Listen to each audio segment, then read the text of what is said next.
nome é Russell Shedd, missionário no Brasil desde 1962. Chegamos na cidade de Campinas, onde passamos 2 semanas, depois para São Paulo, de onde nós trabalhamos junto com igrejas, ensinando na faculdade e escrevendo e dirigindo a Edições Vida Nova. Quero saudar a todos em nome e a graça de nosso Senhor Jesus Cristo. O Dr. Russell Philip Shedd é nascido na Bolívia, de pais missionários norte-americanos, em 1929. Recebeu o bacharel em artes da Wheaton College, Wheaton, Illinois, com especialização em Bíblia, 1949. Recebeu o grau de mestrado em artes na área de teologia do Novo Testamento da Wheaton College Graduate School, em 1951. Recebeu o bacharel em teologia da Faith Theological Seminary, em Filadélfia, Pensilvânia, em 1953. Recebeu o grau de PhD da Universidade de Edinburgh, Escócia, na área de Novo Testamento, 1955. A dissertação St. Paul's Application of Old Testament and the Early Jewish Conceptions of Human Solidarity. Lecionou no Southeastern Bible College, Birmingham, Alabama, 1955-1956. Pastoreou a Highwood Park Baptist Church em New Plainfield, New Jersey, 1956-1957. Lecionou no Seminário Batista de Leiria e de Lisboa, em 1959-1961. Leciona na Faculdade Teológica Batista de São Paulo desde 1965. Lecionou no Conservative Baptist Theological Seminary of Denver, Colorado, 1967-1968. Lecionou no Trinity Evangelical Divinity School, Deerfield, Illinois, 1981-1982. Lecionou no Wheaton Graduate School of Theology, em 1987. Palestrante do Haggai Institute of Advanced Leadership Training em Singapura e Maui, Havaí, desde 1989. Pastoreou a Metropolitan Chapel em São Paulo, 1971, 1973 e 1977-1981. Começou e pastoreou 3 igrejas na Zona Sul de São Paulo: a Igreja Batista Jardim das Oliveiras, a Igreja Batista Vida Nova e a Igreja Batista do Jardim São Luís. Livros publicados: Man in Community, Epworth Press, Londres, e Eerdmans, Grand Rapids. Tão Grande Salvação, Aliança Bíblica Universitária e Edições Vida Nova. Andai Nele, ABU e EVN. Alegrai-vos no Senhor, EVN. Disciplina na Igreja, EVN. A Justiça Social e a Interpretação da Bíblia, EVN. Escatologia do Novo Testamento, EVN. Adoração Bíblica, EVN. E um capítulo pela World Evangelical Fellowship. Lei, Graça e Santificação, EVN. O Mundo, a Carne e o Diabo, EVN. A Solidariedade da Raça, EVN. A Bíblia e os Livros, ABEC. Fundamentos Bíblicos da Evangelização, EVN. Livros aguardando publicação. As Bem-aventuranças, EVN. Liderança segundo a Bíblia, EVN. Diretor da Sociedade Religiosa Edições Vida Nova em Portugal, de 1959 a 1962, e fundador e diretor da Edições Vida Nova no Brasil, entre 1962 e 1991. Conferencista sobre temas bíblicos no Brasil e no exterior. Talvez um dia Deus me permita escrever alguma coisa sobre desperdício. A teologia do potencial que nunca foi aproveitado. Lembra-se do caso do Exxon Valdez, que despejou mais de 100 mil toneladas de petróleo no Golfo de Alasca. Pensem bem no sol que está esquentando o deserto de Saara, a chuva que cai no mar. O que Deus pensa sobre tudo isso? Mas muito mais sério é o desperdício em nossas igrejas. Líderes que não usam sua capacidade para treinar outros, para carregar esta grande obra do Senhor e avançar o reino do Senhor. Liderança capacitadora é justamente um dos pontos principais nos 8 princípios que o Dr. Christian Schwartz colocou no seu livro sobre desenvolvimento da igreja natural. Esse desenvolvimento requer que os líderes pensem seriamente sobre desperdício. Isto é, aquelas pessoas nas suas igrejas que têm potencial de um dia ou de pastorear, ou de ganhar almas evangelizando, ou de discipular, ou qualquer outra área de ministério que eles possam desenvolver. Eu quero ler um texto da Palavra de Deus, em capítulo 6 de Atos, onde encontramos claramente um pouquinho sobre essa doutrina de desperdício. Ora, naqueles dias, multiplicando-se o número dos discípulos, houve murmuração dos helenistas contra os hebreus, porque as viúvas deles estavam sendo esquecidas na distribuição diária. Então os 12 convocaram a comunidade dos discípulos e disseram: não é razoável que nós abandonemos a palavra de Deus para servir às mesas. Mas, irmãos, escolhei dentre vós 7 homens de boa reputação, cheios do Espírito e da sabedoria, aos quais encarregaremos desse serviço. E quanto a nós, nos consagraremos à oração e ao ministério da palavra. O parecer agradou a toda a comunidade e elegeram Estevão, homem cheio de fé do Espírito Santo, e Filipe, Prócoro, Nicanor, Timão, Pármenas e Nicolau, prosélito de Antioquia. Apresentaram-nos perante os apóstolos e estes, orando, lhes impuseram as mãos. Crescia a palavra de Deus e em Jerusalém se multiplicava o número dos discípulos. Também muitíssimos sacerdotes obedeciam à fé. Uma pesquisa que foi feita pelo Instituto de Crescimento da Igreja de Fuller, na Pasadena, na Califórnia, descobriu, examinando as vidas de líderes e pastores, inclusive 900 homens que viveram no passado como no presente, e chegaram a várias conclusões repetidas em relação ao ministério que eles desenvolveram. Quais eram essas qualidades essenciais que esses homens desenvolveram? Primeiro, eles mantêm uma postura de aluno durante a vida toda. Isto, eles não sabem tudo logo que eles se formam no seminário, ou logo que eles têm curso universitário, e aí se descansam naquilo que eles sabem. Eles continuam estudando, reciclando e lendo. A segunda qualidade que se destaca entre os 6 que eles descobriram que caracterizavam 900 líderes do passado e presente, eles creem que a seleção e preparo de novos líderes é a prioridade número 1. Procurem jovens que mostram disposição e capacitação divinas para o trabalho. Dedicam-se ao discipulado e desenvolvimento desses líderes novos. Eles criam oportunidades para esses líderes desenvolverem essa capacidade. Que importância tem, querido amigo, esta área de aproveitar potencial que está sendo desperdiçada na sua igreja?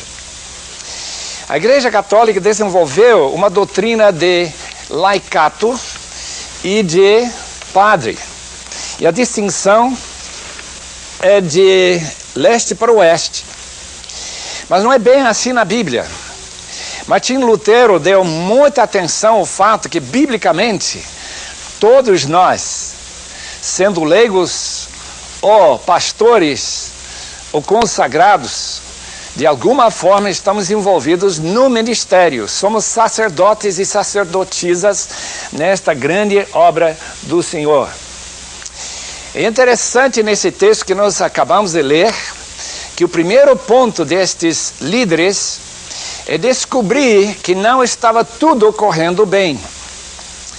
Muitas vezes o desperdício ocorre quando nós não percebemos os males que nos rodeiam. Pensamos que está tudo indo às mil maravilhas, mas não foi assim nessa igreja de Jerusalém, tão nova. Tinha apenas talvez meses, no máximo talvez um ano. Tinha milhares de membros, mas só os 12 que estavam dirigindo, administrando tudo. E daí surgiu, eu creio que Deus também se envolve nisto, que deveriam pensar em desenvolver novos líderes. O que aconteceu? Está muito claro no texto. Eles começaram a ouvir certas reclamações e murmurações da parte de uma camada da igreja. Assim, começaram a notar que havia aparecendo uma rachadura neste templo de Deus composto de pedras vivas, e o resultado que eles tomaram conhecimento da necessidade de criação de novos líderes. Essas reclamações foram em relação a esta área de vida social. Naquela época não havia nenhuma ajuda da parte do governo. E como havia viúvas que não tinham nenhum sustento, a igreja, tendo esse grande desejo de manter todo mundo em paz e na alegria, tinha até vendido propriedades, lendo o capítulo 4 sobre Barnabé, e colocaram tudo aos pés dos discípulos, dos apóstolos. Eles então tentaram cuidar e administrar toda essa parte extra. Seu trabalho principal foi, como nós acabamos de ler, era de ensinar a palavra e de oração. Mas aqui vem também a administração de finanças, de cestas básicas. E essa reclamação já está dividindo a igreja. Essa divisão surgiu da seguinte forma. Os hebreus eram as pessoas que já tinham morado na Palestina há mais tempo. Falavam a língua aramaica. Mas também vinham pessoas, como a família de Paulo, veio de fora, de Tarso. Eles não falavam aramaico, eles chegaram lá falando grego. Então na igreja havia membros que falavam aramaico e outros que falavam grego. E justamente por serem as pessoas nativas, as pessoas tradicionais, que receberam as primeiras distribuições das necessidades. O dinheiro deu primeiro para eles e não sobrando não chegava nos outros. E logo aqueles membros da igreja de Jerusalém que falavam grego perceberam que estavam sendo discriminados. A discriminação, querido irmão, não glorifica a Deus. Não honra o pai que só tem um tipo de filho, não tem 2 tipos, nem 3. Então, os apóstolos, logo tomando conhecimento deste problema, acharam que eles deveriam fazer alguma coisa. Ponto número 2, o que fazer? A decisão que eles tomaram, que eles deveriam acrescentar alguns ajudantes. Eles deveriam escolher alguns líderes no meio do povo, da multidão, que poderiam também ser braço direito para ajudar tanto na distribuição, ou servir às mesas, como diz o texto, como também de acabar com esta discriminação. E daí a solução do problema. Desperdício, queridos ouvintes, ocorre quando nós não percebemos, em primeiro lugar, que há problema. Em segundo lugar, nós percebemos que há pessoas capacitadas, há pessoas que Deus levantaria, que nos dariam essa mão de ajuda para que esse problema fosse sanado. É justamente o que os apóstolos decidiram fazer.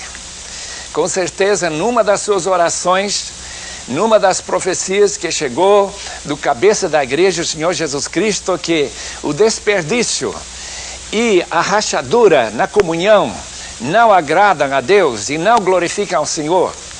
Em todos os textos anteriores, os inimigos são aqueles que odiavam os crentes. Mas agora se percebe que tem um outro inimigo que também está maniqueando, que está trabalhando naquela multidão e criando problemas para aquela igreja. Desta forma, os discípulos, orando, receberam do Senhor a solução. E a solução é para acabar com aquele desperdício. Isto é, em primeiro lugar, levantar líderes. Em segundo lugar, resolver os problemas. Qualquer igreja que eu tenha visitado tem sido igreja que tem problemas. Eu não tenho encontrado nenhuma igreja que não tem problemas. Mas, como a liderança às vezes, não têm muita capacidade de analisar como sanar o problema, às vezes o problema continua a nos afio. Eu visitei uma igreja uma vez em Buenos Aires que anualmente sai para um retiro, especialmente a liderança daquela igreja, e passa 3 dias analisando todos os problemas e o desperdício. Que possibilidades haveria de engajar mais gente? Que possibilidade há de líderes surgirem para resolver os problemas e assim levar a igreja a um crescimento bem maior, uma igreja que teria uma adoração que glorificaria mais ao nosso Senhor, uma igreja que não teria divisão nem discriminação. Graças a Deus por pessoas que usam a sua sabedoria celestial para encarar os problemas que a igreja enfrenta todo dia. Qual foi a sua solução? Olhem bem para o texto. Versículo 3. Irmãos, escolhei dentre vós 7 homens, de boa reputação, cheios do Espírito e de sabedoria, aos quais encarregaremos deste serviço. Primeiramente, nós notamos que a razão desta escolha de mais líderes que acompanhariam os apóstolos no seu ministério é o fato que no versículo 2 eles reconhecem, talvez foi Pedro, talvez foi João, não é razoável que nós abandonemos a palavra de Deus para servir às mesas. A razão de procurar líderes é que eles não estavam dando conta. Eles eram os únicos que conheciam que Jesus tinha dado como a grande comissão. Isso de fazer discípulos das nações, deles ensinar a todos os novos convertidos, depois de batizá-los, no nome do Pai, do Filho e do Espírito Santo, ensiná-los tudo que eles deveriam conhecer. Só os discípulos que tinham andado com Jesus tinham esse conhecimento. Se eles abandonassem o ensino, se eles abandonassem a oração, já que o ensino precisa de muita oração, o resultado seria que o próprio trabalho já estaria definhando. As pessoas não estariam recebendo a doutrina necessária, as heresias teriam entrado e a igreja de Jerusalém teria caído fora logo em seguida se não tivesse aquela liderança segura, o ensinamento dos apóstolos. Por isso que nós notamos que a razão dessa teologia de não desperdiçar o conhecimento, do versículo 2, é essa frase, não é razoável que nós abandonemos isto para cuidar das mesas. Não é certo que uma pessoa que tem a grande capacidade, o dom de ensino, venha trabalhando com dinheiro. Não é razoável que um pastor que tem convites e oportunidades para pregar todo dia, fique trabalhando com a construção de uma igreja, ainda que isso acontece muito. Esse desperdício que este texto realmente nos chama a atenção, de evitar. Agora a escolha. Não são os apóstolos que vão escolher esses novos líderes. Eles acham que a própria comunidade, aqueles 3.000 e mais 2.000 que já se converteram, a igreja é grande, que eles mesmos conhecem melhor os que poderiam ser encarregados desse serviço. Daí a ordem apostólica, escolhei dentre vós 7 homens de boa reputação, cheios do Espírito e de sabedoria, aos quais encarregaremos deste serviço. Dr. Anthony de Souza, de Bombaim, leciona tanto em Havaí como em Singapura para o Instituto Haggai. Sua definição de liderança é uma pessoa que alcança alvos através de controle e manejar outras pessoas. Se nós olharmos para este texto, nós não vemos muito desta definição vivida e atualizada nesse caso. Mas uma coisa que nós notamos que é fundamental na capacitação de liderança. Isto é, caro ouvinte, espectador é que a seleção seja feita com o aval de Deus. O importante nesse texto que nós notamos é justamente que os discípulos, os apóstolos, os líderes máximos, não dão para a igreja a liberdade de escolher qualquer pessoa. Nem eles podem escolher a pessoa que tem um curso superior na Universidade de Jerusalém. Não é bem isso. Eles colocam 3 ou 4 qualidades ou virtudes que são mais importantes para poder desempenhar esse papel de administrar essa distribuição para as viúvas. Em primeiro lugar, tem que ser uma pessoa de boa reputação. Reputação não é somente para quem vai cuidar de cesta básica, mas também para o pastor. Se nós olharmos em 1 Timóteo, capítulo 3, versículo 2, descobrimos que o apóstolo Paulo diz, em primeiro lugar, que a pessoa que vai exercer o bispado tem que ser uma pessoa que é irrepreensível, que significa boa reputação. Reputação, queridos irmãos, surge no convívio de pessoas que vivem juntos. Pessoas que podem acompanhar e que são amigos da pessoa, que conhecem ao fundo a vida do indivíduo que está sendo cogitado para esse trabalho. Nesse ponto é muito importante que nós saibamos que pessoas de boa reputação ganham essa reputação através de certas qualidades, especialmente a qualidade de ouvir aos outros. Não são pessoas tão agitadas, pessoas tão sem tempo, que eles não têm tempo para ouvir e mostrar que estão preocupados. O líder da visão mundial, o Ted Engstrom, disse no seu livro The Fine Art of Friendship: precisamos desenvolver amizades que exigem um esforço da nossa parte. Muita amizade que nós criamos é amizade natural. Pessoas que têm os mesmos interesses, que conversam sobre os mesmos temas. Mas na igreja tem pessoas que não têm este mesmo interesse que nós temos. Talvez são pessoas tímidas, são pessoas que não são bem amigos naturais. Nesse caso, precisamos nos esforçar. Eu queria chamar a atenção para um texto de Filipenses capítulo 2, que trata do caso de Timóteo. Não sei se lembram nesse texto, quando Paulo está escolhendo Timóteo para servi-lo como seu ajudante na igreja de Corinto e de Filipos. Ele diz o seguinte: não tenho nenhum outro de igual sentimento, que sinceramente cuido do vosso bem-estar. Um líder que não cuida do bem-estar das pessoas lideradas não serviria como líder. Pois todos buscam o que é seu, têm seus próprios interesses, estão cuidando da sua própria família, seus próprios interesses, e não o que é de Cristo Jesus. Mas sabeis que provas deu ele, isto é, Timóteo, de si, que como filho ao Pai serviu comigo a favor do Evangelho. Timóteo foi uma das pessoas de boa reputação. O apóstolo conheceu bem a Timóteo.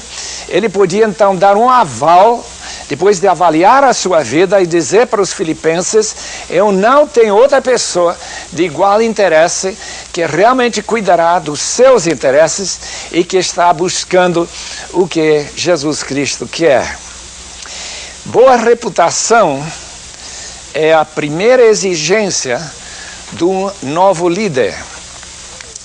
Eu lembro muito bem em Portugal, quando nós trabalhamos lá, que as pessoas que vieram se preparar para o ministério não mostravam assim necessariamente esta qualidade.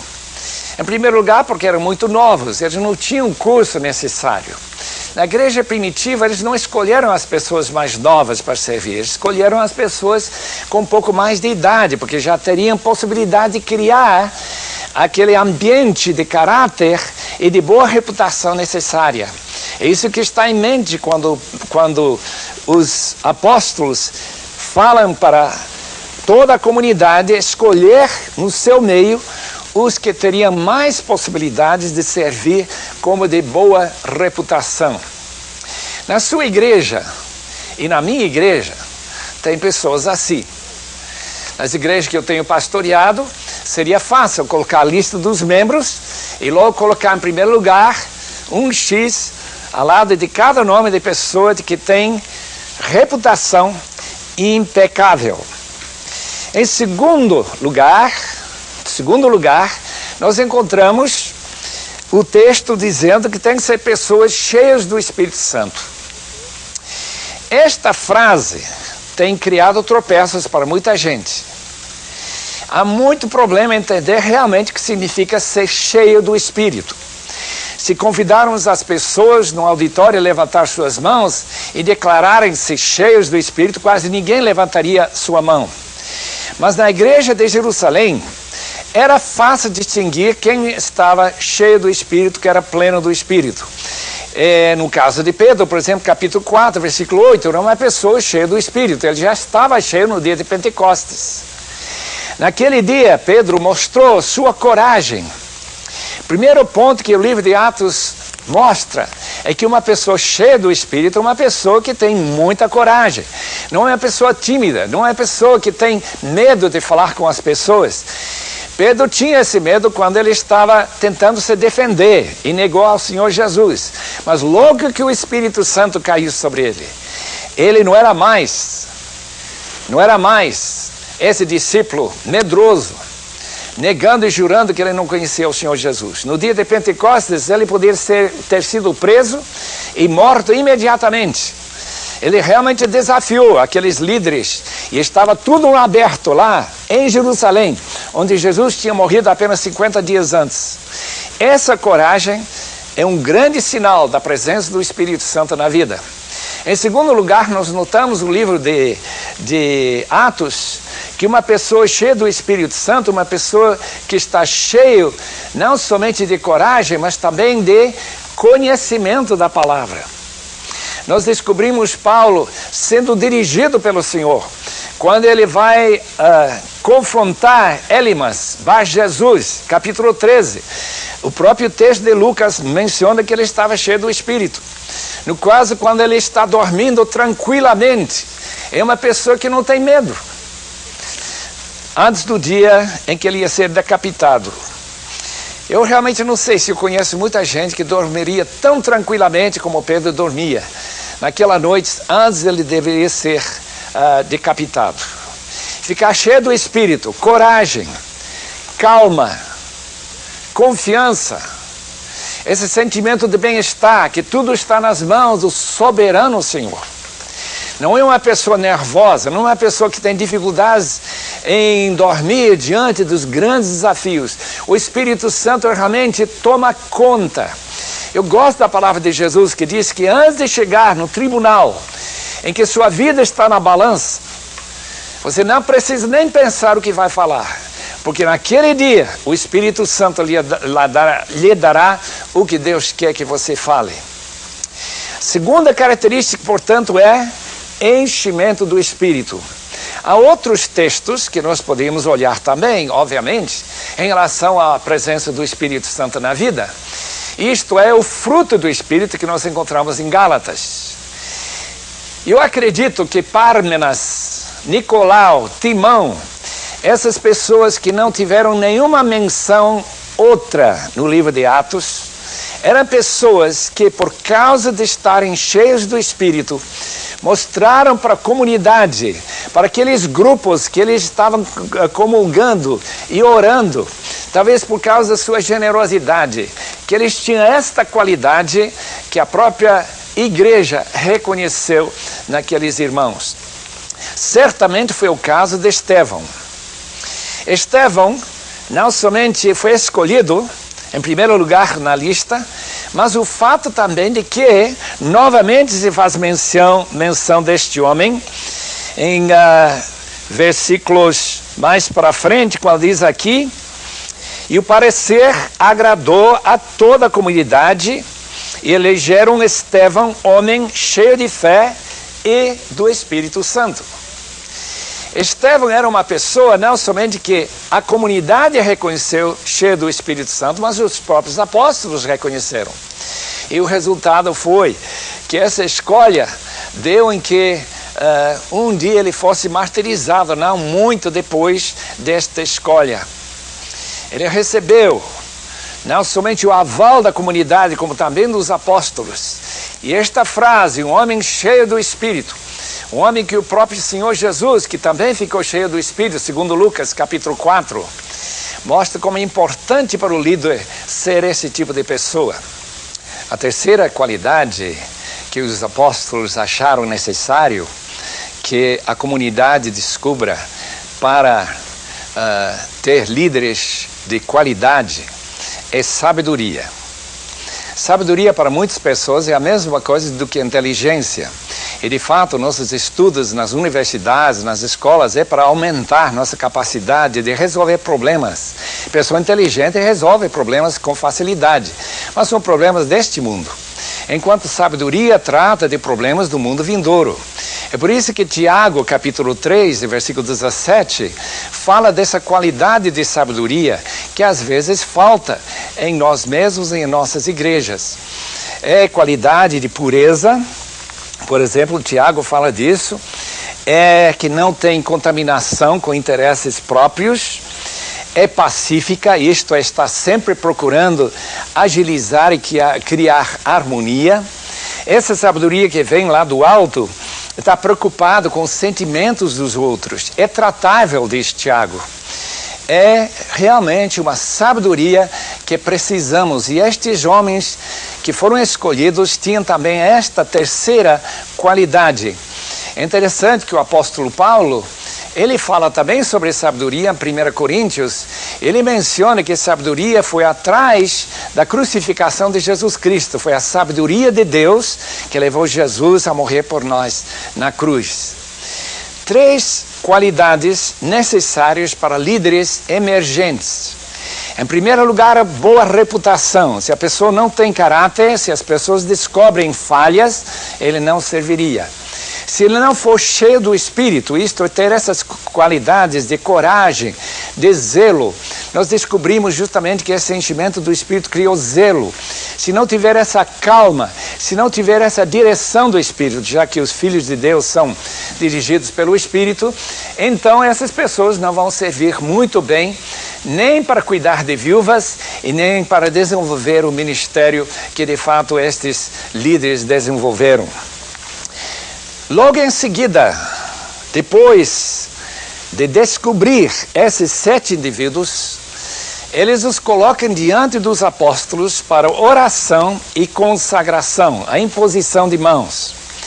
Hoje em dia, a imposição de mãos é somente para pastores, mas naquela época era reconhecido que a imposição das mãos era, em primeiro lugar, uma espécie de aval, de autorização para ministrar. Nós logo vemos que Estevão não está cuidando de mesas, ele está pregando na sinagoga. Pregando com tanto zelo e tanto poder, que os 10 crentes incrédulos acharam que ele teria que morrer. E até Saulo de Tarso estava ajudando, capítulo 9 explica disso. E o fato que ele estava até dirigindo a morte, apedrejamento deste grande servo. A imposição das mãos, o reconhecimento de autorização. Em segundo lugar, é a oração. Esta oração de consagração eu acho muito importante para os líderes. Não sei se nas nossas igrejas, tendo diáconos, tendo diaconisas, tendo pessoas que lecionam na escola bíblica dominical, se a oração tem realmente separado essas pessoas para continuar o seu ministério, como no caso destes novos líderes. Eu quero agora falar um pouquinho sobre as consequências. As consequências dessa escolha foram realmente dramáticas. O que nós notamos, em primeiro lugar, que não houve mais nenhum problema de murmuração. Aparentemente, a distribuição para as viúvas já se tornou numa harmonia total. Nenhuma vez mais se menciona as viúvas necessitadas, nem essa divisão e discriminação entre as que falavam grego e os que falavam aramaico. Em segundo lugar, o desperdício do tempo dos apóstolos de colecionar aquele dinheiro e aqueles alimentos já não é mais problema deles, já passa para estes novos líderes. Resultado, os apóstolos têm mais tempo para orar, mais tempo para ensinar o povo, mais tempo para estudar a palavra de Deus. Esta divisão de trabalho relativa aos dons que eles tiveram e às oportunidades e possibilidades é justamente para evitar desperdício.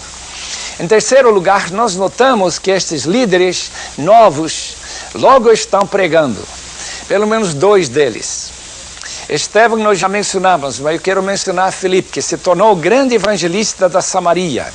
E Deus usou ele não somente para operar milagres, para expulsar demônios que saíram com grandes gritos, diz o texto do capítulo 8, mas também foi um homem dirigido pelo Espírito Santo, que chegou a levar a palavra até o eunuco, ministro de finanças da rainha Candace.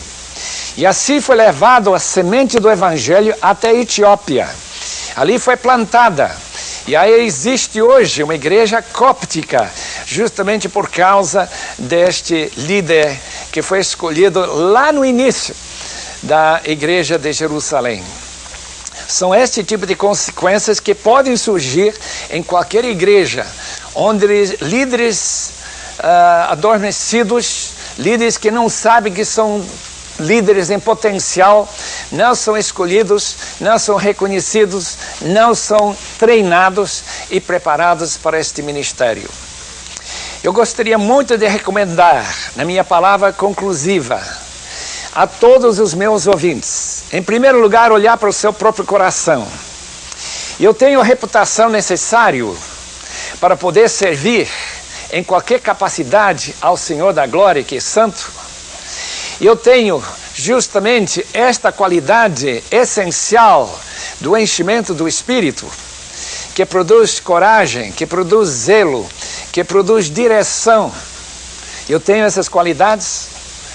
E em terceiro lugar, eu teria a sabedoria. Eu tenho a experiência que a sabedoria produz. Então eu me prontifico, me coloco à disposição, para que outras pessoas mais capacitadas, que têm mais experiência, possam gastar seu tempo, ou na oração, ou na palavra, eu dar essa mão de ajuda. Mas, ainda mais importante, esse ponto que nós queremos frisar em toda essa mensagem, que liderança capacitadora, isto é, liderança que busca outros líderes, é o mais importante para o crescimento da igreja. Na medida que a igreja do Calvário, em Colombo, Sri Lanka, pastoreada por Tissa Verasinga, na medida que eles buscam líderes, esse é o seu interesse principal quando uma nova pessoa se converte, é de buscar os líderes e treiná-los e prepará-los para dirigir a obra do Senhor. O resultado é que a igreja lá em Colombo tem crescido num país budista de uma forma assustadoramente. Sem dúvida, a igreja de Paul Yong-cho, lá em Seul, na Coreia, é a mesma coisa. Líderes é o caminho que Deus coloca diante de nós para nós trilharmos. Líderes que têm caráter, líderes que têm sabedoria, líderes que estão cheios do Espírito Santo. E podemos acrescentar mais um pontinho, que se caracterizava a vida de Estevão, um homem cheio de fé. Sem fé é impossível agradar a Deus. Se sua vida realmente reconhece tudo que Deus fez por meu caro ouvinte, espectador, se está cheio de satisfação por tudo que Deus fez por você na cruz, através de Cristo, e levantou ele entre os mortos para sua justificação. Você tem fé. Se tem muita fé, sua vida é uma vida realmente controlada por essa satisfação. E com certeza vão querer servir ao nosso amado Senhor e Salvador. Que Deus o abençoe ricamente.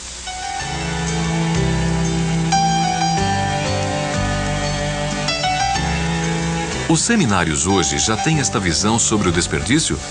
Me parece que os seminários podiam fazer muito mais em abrir a visão dos seminaristas e futuros pastores a possibilidade de utilizar pessoas nas suas igrejas e treiná-los para realmente acabar com tanto desperdício. Na minha opinião, realmente o seminarista está pensando muito mais em si mesmo do que naquelas pessoas que ele deve treinar. As igrejas têm usado bons métodos para identificar as qualidades de um líder cristão nos jovens que enviam aos seminários? É claro que algumas igrejas têm usado excelentes métodos para separar as pessoas que vão ser valiosas no ministério. Mas muitas igrejas nem pensam nisso. Eles não estão orando para que o Senhor da Seara envie obreiros para a sua seara. Quer dizer, para eles isso não é o problema. Eles estão pensando em si mesmos e não nesse futuro ministério que aquele jovem poderia ter uma vez que ele tem treinamento. Então eu recomendo, como já mencionei, que deve-se utilizar aqueles jovens que têm coração muito mais fervoroso, zeloso na evangelização, pessoas que gostam de ler bons livros e pessoas que realmente gostam da palavra, aqueles que decoram a palavra, que oram muito. São justamente esses jovens que devem ser reconhecidos como futuros pastores que vão trazer muito lucro para o reino de Deus. Quais as barreiras que a seleção e preparo de novos líderes encontra hoje? Eu creio que as barreiras que principalmente se encontram no preparo de futuros líderes é o fato de que, com nossas estruturas tradicionais, é complicado abrir o púlpito. É muito complicado colocar uma pessoa para ser usada na obra do Senhor e assim descobrir se ele realmente tem aqueles dons que a palavra de Deus reconhece ser necessários. Se não há essa busca, então o resultado é muitas vezes falha e desânimo e até a pessoa nunca mais querer se envolver com esse tipo de ministério. Com a tendência de profissionalização dos ministérios da igreja, o uso de leigos não traria o risco de ineficácia da igreja contemporânea? A possibilidade de tornar as pessoas que vão estar ministrando este sacerdócio universal dos crentes, tornar ineficaz, é um perigo muito grande. E o resultado disso tem acontecido em muitos casos em que tem se colocado para liderar um pequeno grupo em casa, uma igrejinha às vezes chamada, uma célula. Mas com treinamento, as pessoas que têm dons e talentos para esse ministério, pode ser exatamente o contrário. Interessante que o primeiro ponto que foi descoberto naquele livro de Christian Schwartz, o desenvolvimento natural da igreja é liderança capacitadora. Isto é, uma liderança que está sempre procurando como colocar seus líderes em potencial dentro do ministério para eles poderem desenvolver os seus próprios talentos e dons. Qual a relação entre a identificação pessoal dos nossos dons espirituais e o desperdício? A identificação dos dons espirituais não é tão complicado, uma vez que nós temos uma metodologia para identificar esses dons. Especialmente em relação a Romanos capítulo 12, versículos 6 a 8. O primeiro dom é profecia. Obviamente, pessoa que tem dom de profecia é uma pessoa que pode falar diretamente ao coração do ouvinte. Agora, o dom de ensino, ou dom de serviço, é fácil de identificar. Uma pessoa que gosta de servir, uma pessoa que gosta e tem um grande amor para transmitir a palavra para crianças, para jovens, para até pessoas leigas. Também o dom de contribuir, uma pessoa que ganha bem e gosta de dar, dá muito mais do que 10%. Todos aqueles dons se identificam pela alegria que a pessoa sente, pelo desejo que ele tem para utilizar o seu dom para o reino de Deus. Ele mostra seu amor pelo Senhor através desse dom. Então, esses dons não são difíceis de identificar. Qual é o problema, portanto? O problema é encorajar a ele utilizar aqueles dons. A igreja deve estar muito interessada em dar essa empurrada, dar esse reconhecimento das pessoas que têm esses dons e que estão desejosos de pô-los em prática. Como descobrir os potenciais não utilizados? Há alguma obra ou estudo científico que estabeleça princípios ou métodos de planejamento nesta área? É como descobrir dinheiro perdido num banco. Os bancos têm muito dinheiro que ninguém vai pegar nunca, foi esquecido lá. Ou como um mineiro, garimpeiro, que vai à procura de joias e tem que procurar, buscar. Realmente essa visão que o pastor, o líder principal da igreja tem, de buscar aqueles indivíduos que têm capacidade de evangelizar, que têm capacidade de ensinar, pessoas que têm capacidade de escrever, qualquer que seja o dom, o talento que a pessoa poderia ter, é o caminho para acabar com esse desperdício de potencial, de jogar óleo justamente nessa Baía da Alasca, perdendo óleo e também gastando $1 bilhão para tentar limpar todo o mal que fez aquele petróleo no mar. Há exemplos no Velho Testamento de aproveitamento de potenciais humanos não utilizados? É fascinante ler no Antigo Testamento sobre a maneira que Deus escolheu certos indivíduos que não pareciam ter muito talento nem capacidade, mas com o preparo de Deus e com seus interesses no seu coração, esses indivíduos se destacaram. Eu estou pensando em um homem como José. Quem pensaria que um escravo vendido lá para o Egito um dia seria um homem usado por Deus de uma forma tão extraordinária? Quem pensaria numa jovem linda, bonita, mas que não deve ter muita cabeça ser usada por Deus, como Esther, para salvar a vida de milhares e milhares, talvez até milhões de pessoas? Quem imaginaria um homem como Neemias, que era copeiro, que um dia ele vai dirigir a reconstrução dos muros de Jerusalém? São apenas leigos que Deus, na sua maravilhosa sabedoria, interessa em tirar do seu trabalho normal e colocá-lo num ministério bem especial. Eu vejo no Antigo Testamento um grande celeiro de pessoas que podem ser usadas de uma forma grande e gloriosa na obra de nosso Deus. O senhor crê que Deus supre a igreja local de toda a liderança que ela precisa para o seu programa, ou há casos em que o acúmulo de funções é preciso?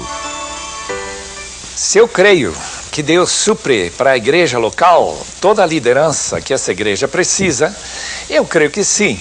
Aliás, a palavra de Deus, me parece, em capítulo 4 de Efésios, versículos 11 em diante, até 16, mostram mais ou menos claramente isso. O problema é que tipo de programa que a igreja vai apresentar. Uma igreja pequenina com 20 membros não pode ter o mesmo programa que o Willow Creek, lá perto de Chicago, tem 15 mil membros, tem um programa tremendo, de toda espécie de liderança, de todo tipo e maneira. Portanto, muito depende do que nós estamos achando em termos de exigência de programação. Uma igreja pequenina pode servir a Deus tão bem como uma igreja enorme, ainda que não tenha a mesma programação. Portanto, a minha resposta é que Deus sempre supre para a sua igreja o que ela precisa para poder ministrar aos seus membros.